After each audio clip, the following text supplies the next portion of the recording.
गरुडगमन तव चरणकमलमिह मनसि लसतु मम नित्यम् गरुडगमन तव चरणकमलमिह मनसि लसतु मम नित्यम्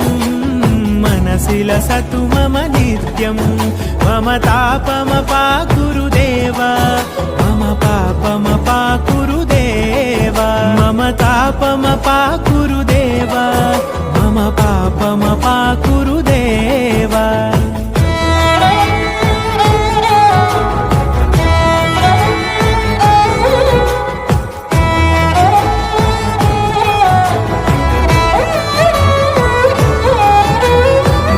जनयन विधि नमुचिहरण मुख विबुध विनुत पद पद्मा